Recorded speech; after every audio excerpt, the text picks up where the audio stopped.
towards me. And I look around, and it's beast mode on a scooter, like just running me down, slammed on the brakes right before me. It's like, did I scare you? I'm like, yep, you did. You're a monster. You scared me. Skid marks to show it. Yeah, I know. That's right. He tore up the carpet. Oh, he did. I came into work the next day, or that Monday. I was like, what happened? Marshawn Lynch happened. That's what it was. Are we live?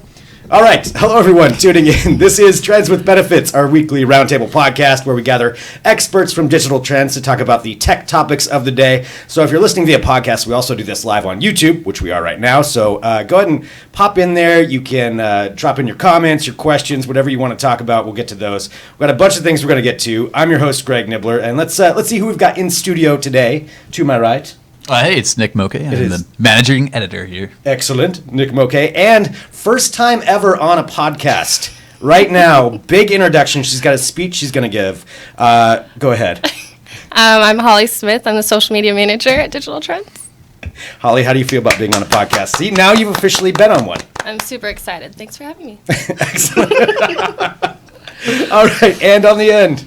Jack Fan, VP of Strategy here, Digital Trends. Excellent. All right, so let's go in this why we're talking about Marshawn Lynch, which is such a random topic on a tech show, is because just a couple of days ago, I believe the article just came out, for the DT Car Awards. And what happened is we got all of the editors for the car section and a whole bunch of amazing cars together and brought down Marshawn Lynch, which I got to ask how that happened. And Marshawn Lynch was part of the judges, kind of a celebrity judge for figuring out these cars. If you're watching on YouTube, there's a video of him right there. I think he ends up shoving somebody at some point. But Jack, how did this happen? How did Marshawn Lynch become a part of this? Yeah, no, I think we're part of our friends of Ian and just some connections. We got him on to be a guest judge, and it was awesome. He came out and went along for some of the rides on the cars, did some crazy wild antics, went and bought his food at Chick-fil-A. Yeah, I don't think we've talked about that on the show, the Chick-fil-A thing, because I was down here after that had happened.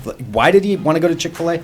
Yeah, it was one of the things. So they were getting into the BMW 7 Series, and Tim and they were saying, no, we're not going to drive, so let's have someone drive. Alexa actually went on the ride with Ashley. Ashley drove. And so they sat in the back, and let's go through a drive-through. Let's go through a drive-through. They said, let's go McDonald's. No, Chick-fil-A. Which there's one Chick-fil-A in the Portland area. Exactly.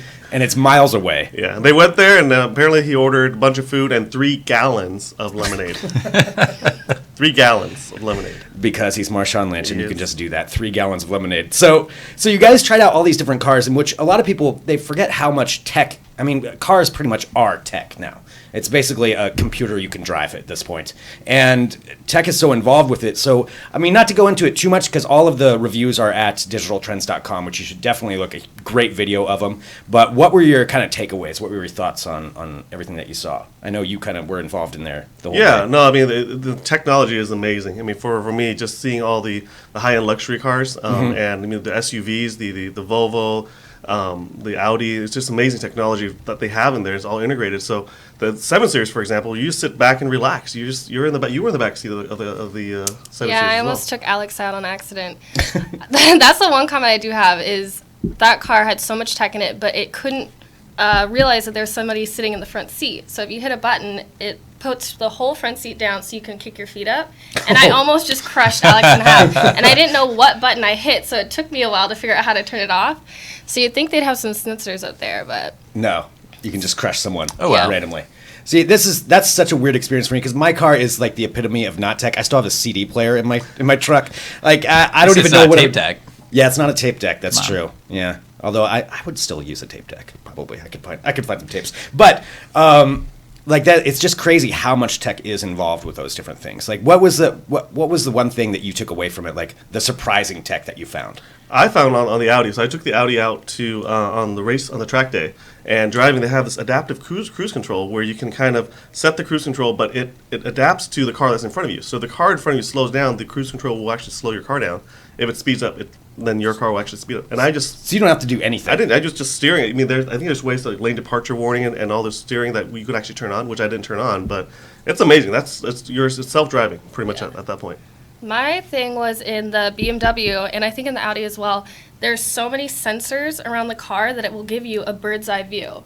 So if you're in the parking garage and you're trying to get out of the parking spot, it will show you where you are. It's very strange. Feature. There's so many cameras on it. And so we're all sitting there like... How does it give a bird's eye view? That's it's stitching together a bunch of views from different cameras. Yeah. Wow. And it's creepy because you're like, wait, I'm in the basement of a garage and I have a bird's eye view on the camera of my car with the posts and cars around me that are live feeds. I'm like, I thought it was GPS at first. I'm like, wait, I'm in the basement of a garage. So that doesn't make any sense. Wow. It's a live NSA feed from at any given time. They have, X-ray vision now.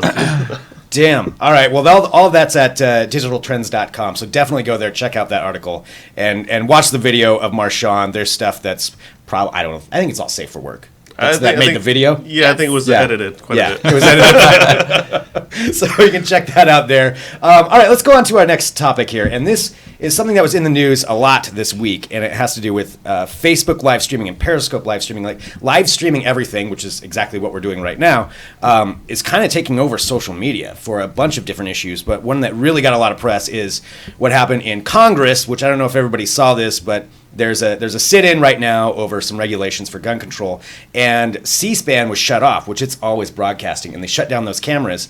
And so what a bunch of senators did is they started streaming from Periscope and Facebook and sent that feed to C-SPAN, who then just aired that and just cut around the whole system, which is pretty incredible how fast that's come along, because Facebook Live Video just started last year? Was it last year? Last year for celebrities and like select accounts. Okay. And just this last month or two, they opened it up to everybody. So with these advancements in it, I mean, Holly, I know you know a lot about this. Like, where are they trying to go with all of this Facebook Live Video? Are they trying to get everybody to just stream live? Or what do you think their goals are? Well, I think the whole thing about Facebook is connecting and being in the moment, and it's moving towards this video platform. They've bought out Oculus, I believe. So I think the platform is trying to go into this video and live and where am I, and then that's going to connect with Oculus, so you're actually going to be in the moment with everybody, actually have all these headsets. So I think they're trying to transition, and we can tell just by their algorithm what they're favoring. Facebook Live, if you're streaming live, it's automatically at the top of everyone's feeds for the time that you're live. It notifies all of your fans. So I think they're just trying to get people to share more, less links, less content, and more personal, what am I doing in my life right now? Okay. All right. Jack, what are your thoughts on that? Yeah, no, I mean, when we were at the social media conference at Marketing World down in San Diego, talked a lot about live video. Live video is a big topic. And Periscope obviously broke that, with Meerkat was actually the first one to really come out with live video, and then Periscope. Oh, yeah, Meerkat. I already forgot about Meerkat. Exactly. Yeah, that was what they said. Like, oh, Meerkat, who are they again? I mean, that was a big topic back then. And then it became Periscope, which Twitter, and it was, that people want instant access. They want to be able to see what people are doing, although it's kind of creepy. Yeah. You can see what's going on just randomly across the world. But then you take that into Snapchat today, which is kind of more of a private. And then Facebook obviously is now catching on, which actually blew everything open when they decided, let's open this up. And pretty much, I mean, how many billions or millions, 100 million, it's like a couple billion? 1.6 billion, I believe. On Facebook, right? Yeah. And so the audience just enormously, grew. And now we can, not just celebrities, but like what we're doing right now, or I'm at a show, or just I'm hanging at home. It allows you to just share your experience, your life with people, no longer just words and pictures, but now live videos and feeding. You're there with the people, which is amazing. Is there enough good content to make that work, though? I mean, does everybody... Part of me thinks that like right now it's very novel, which is part of the reason that it's like everyone's doing it now. But I do wonder, how often do we really want to like jump into someone else's shoes and watch what they're doing at that moment? Like, maybe one of my friends is like climbing Machu Picchu right now, but probably not. They're probably sitting in a cubicle doing the same shit I'm doing. And so like, I don't really know. It seems like we're sort of enamored with the tech right now. Yeah. And then after a while, it's like, all right. It's going to fade away. Not everyone's life is that interesting. Right. Yeah, that is a fact. I don't know. It's kind of strange how it's going. I mean, there's also, just going along with this, the live streaming of that, they're also trying to incorporate more VR, which Facebook is fully invested. Like you said, they bought Oculus, so they're fully into that. And they've even added it now to where, for 360 videos and VR videos that people will slowly start posting, you can even comment, you can add things in there.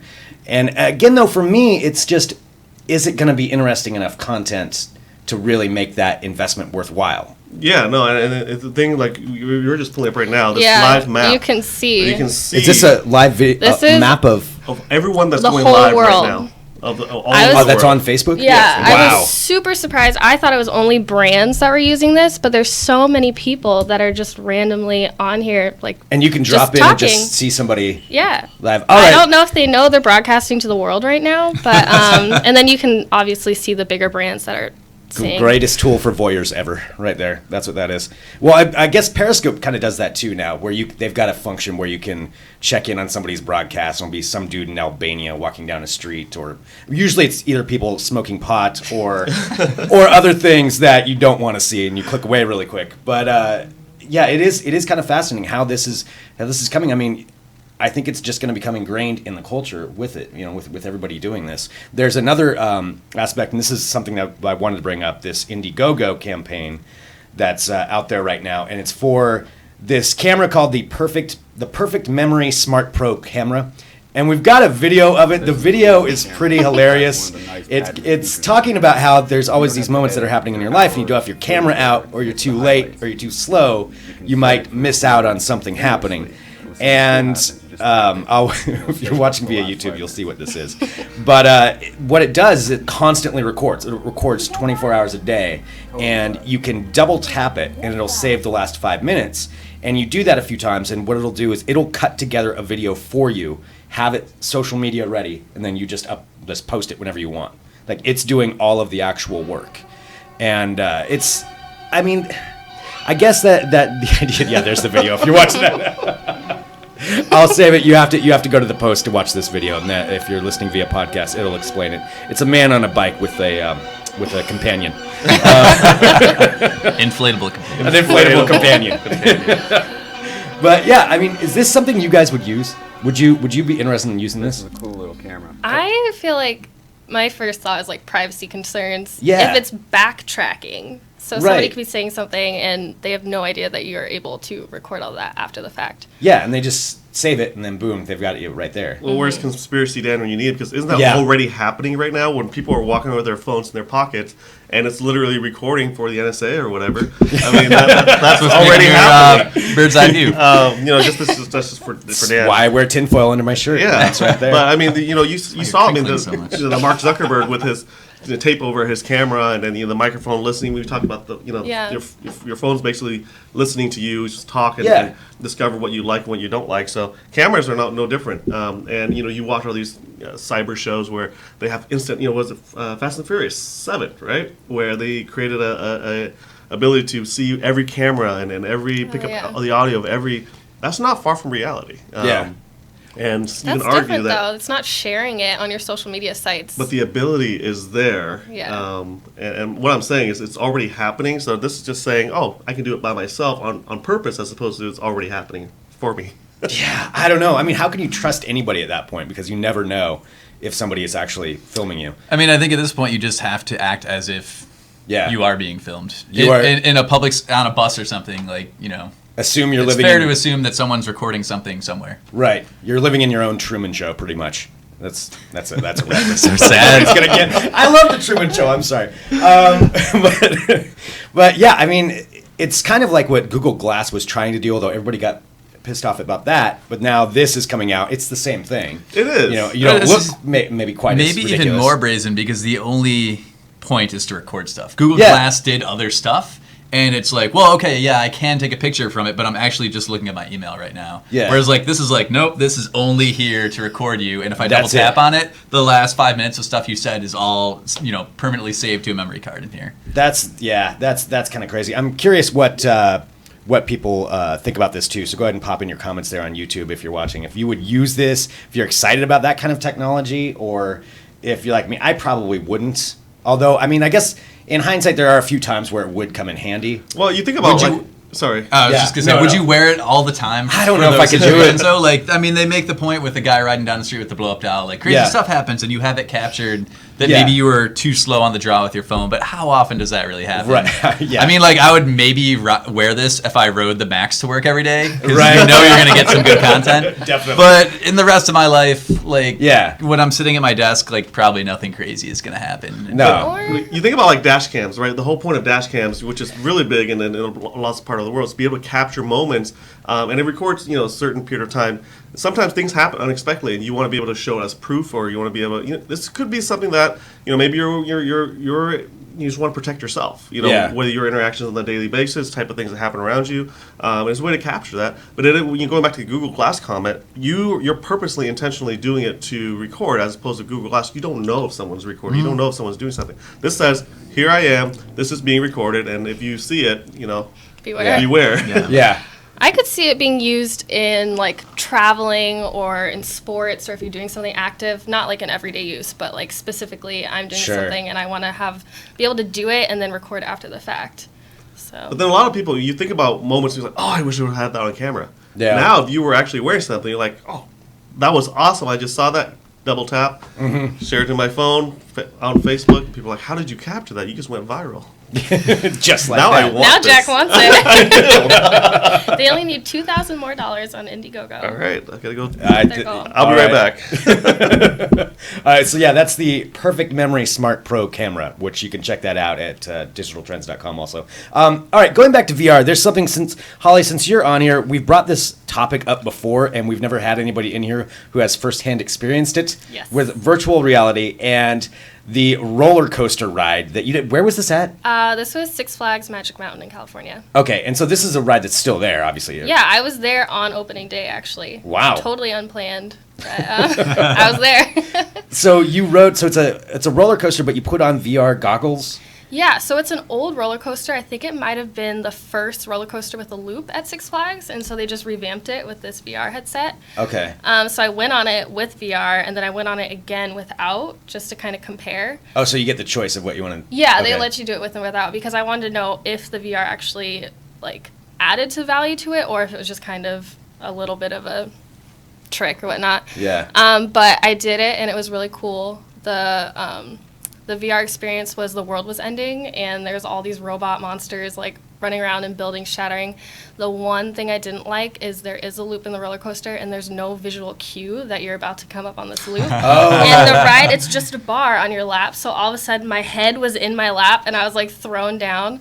But I did it again without, and I actually enjoyed it way more with the VR because the ride itself was kind of boring. I don't know if it's because I did the VR first, but I enjoyed it. And I think it's smart because they take an old ride and they can constantly update it and make it a new experience without really costing any money. Did you get at all motion sick? It didn't at all.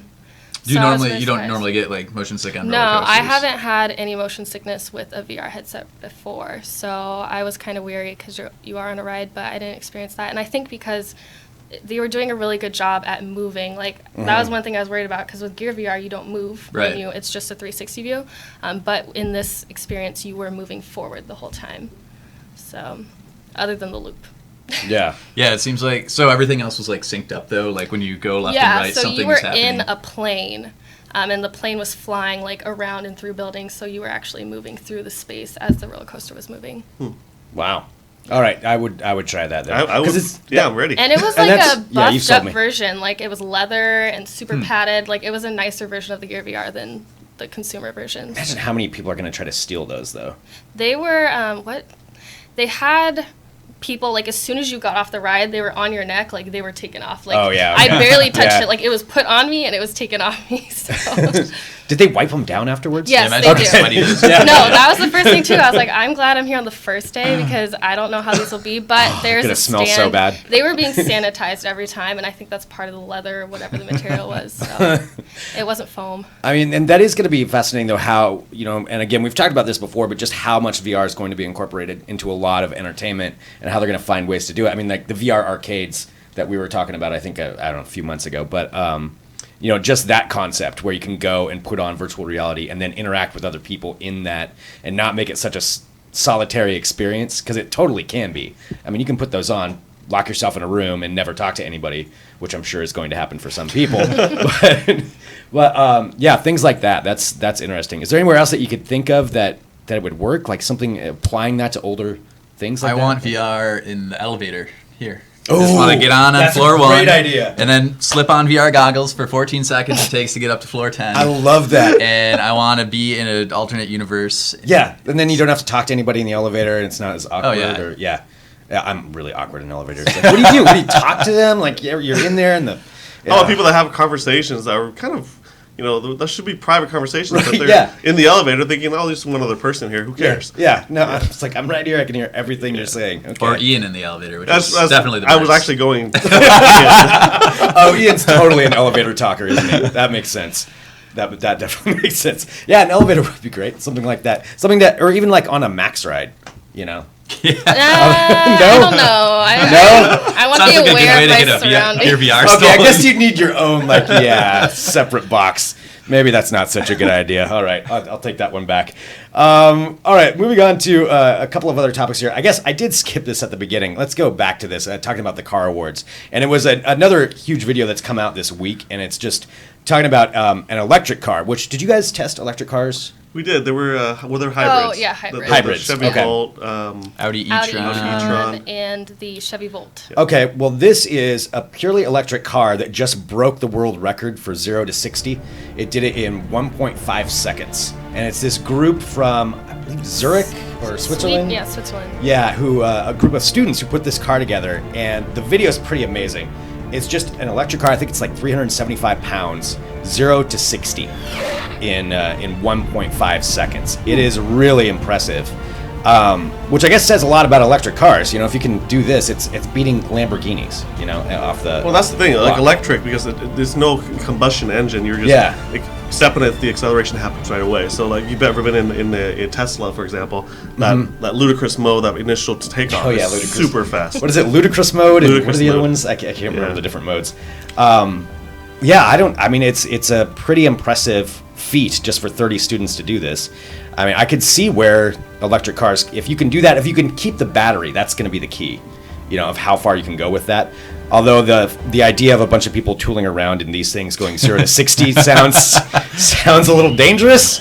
It's fun as a proof of concept, though, and I think it's Yeah. important that things like this exist to get people psyched about electric cars because, I mean, who really cared about them until Tesla started to do make them A, luxurious, B, practical, and C, with ludicrous mode, actually really exciting. Yeah. Like, it's one thing to be like, we should all be a little bit more efficient, but when it's actually you can be more efficient and actually have a really exciting vehicle, Right. people are getting stoked about it. That's Elon Musk for you, though. He can make everything exciting. It's ridiculous. Yeah, spaceflight is so boring otherwise. Yeah, otherwise again Space with a again. rocket. God, Elon Musk. All right, I want to make sure we played that video, so that's at digitaltrends.com. All right, going on to our last topic here, and this is, you guys know what Boston Dynamics is, right? For anybody who doesn't know, you've probably seen some of their creepy robot videos that have come out. There's the one of my favorite ones is the robot in the factory that they've put together where they keep knocking the boxes out of its hand and just torturing it, which the robots will use as evidence when they wipe out humanity someday. But there's that one, but this other brand new one that they've come out with, and they're always so groundbreaking with what they're doing, is this Robo dog. And you've seen some of them before, but now they've given it a full head and neck. And again, if you're listening via podcast, you got to find this video. It's so creepy. They've even got it to where, it'll spin around like it's trying to find a spot. It can walk up to a sink with this extended head, neck, Oh my arm God, thing. that's terrifying. It grabs a glass out of the sink and puts it into the dishwasher, and then knows enough to recycle the can that's on the counter. And it's doing this all, ostensibly all just identifying these different things on its own, walking through a household. Like, this is the future of our of what we're going to be having. It kind of has this velociraptor gait to it. Yeah. Yeah, then they lay out bananas and it slips and falls on the banana. Oh, that's awesome! It can get itself up though with the little arm. But it's crazy because you think about Boston Dynamics and robots in general. You've seen robots that the one at MWC where they was kicking a ball. It's kind of cute. Uh-huh. Something about Boston Dynamics, they purposely make him creepy. I mean, Yeah, every I single know. one of them. That's This the one's thing. supposed Why to do be they have? cuter, though. Is this supposed to be? Yeah, this one's supposed to be cute. When it and extends its neck and it's it using has its little mouth. googly eyes. It is not cute. No, there's nothing cute about that. there's no shell on it. You're just gonna wake up in the middle of the night with it looking over you. Yeah. Yeah, does that look cute to you? Right? It's adorable. It's gonna try to throw you away in the middle of the night. That's It's what's dancing. The head is like on a Recycle. gimbal where it doesn't move. That's just creepy. Yeah. So that I just wanted to get that video out there. I mean, really though, as creepy as I think it is, I would totally own one. Like if I could get it to do things around the house, you know, I'd take a household robot. I mean, I'm not gonna lie. I would definitely use one. Would you guys have one, or would it creep you out too much? It depends. I mean, like the one at Mobile World Congress, one of my favorite vines I have on my Twitter account had so many likes, and people loved just because it was cute. It was adorable, and it would focus on the ball, follow the red ball, and then kick it, and then go after the ball and kick it again. I would have a robot like that, something that's cute, adorable, that was less intimidating, but something that. Like that dog? I don't know. Like a spider robot thing? Robot? It could be like having a really big dog in that it also scares away burglars. There you go. Like, you imagine trying to break into a house and that thing with like red eyes like creeps into the room. Comply. You have 30 seconds to comply. Oh, God, that's terrifying. Yeah. See, dual purpose. I would have one of those. There it is. There you go. Holly, you're going to own one? Things. I would if I could tell it to do the dishes. Yeah, exactly. I just want to make it do things. That's the part that really impressed me. I was like, cool. I'll just like go leave the smart home where you like leave and all the things know to like close the windows, lock the doors, start doing the dishes, vacuum. Yeah. I need that. Our own personal robot assistants. Versus a little robot that kicks balls around the house. I don't. Well, I have a robot vacuum at home that goes in every like time the I leave. Roomba, or it's actually one of the old Samsung ones that the prototype they have. It works great. I leave and I come home and it's all the carpets freshly vacuumed, and I never have to touch a vacuum. Wow. I just want something. I want it like the Jetsons, where I wake up and it you just go through a tube and you're showered and then you're ready to go. That's what I want. That's what I want. I want complete laziness. That's what I'm going for. That's what I want the robots to do for me. All right. Well, I think we're running out of time. Thank you, everybody, for tuning in to Trends with Benefits. So we do this show every week live on YouTube Thursdays at 2:30 p.m. and then it goes up as a podcast afterwards. And you can check out all the links at digitaltrends.com. Holly, your first podcast. How do you feel? I'm feeling great. Feeling good about it? Okay. Yeah. Helps that I knew what we were talking about. Okay, that's good. All right. All right. Well, thanks so much, everybody. Go ahead and leave your comments on there, and we will be back next week with another episode.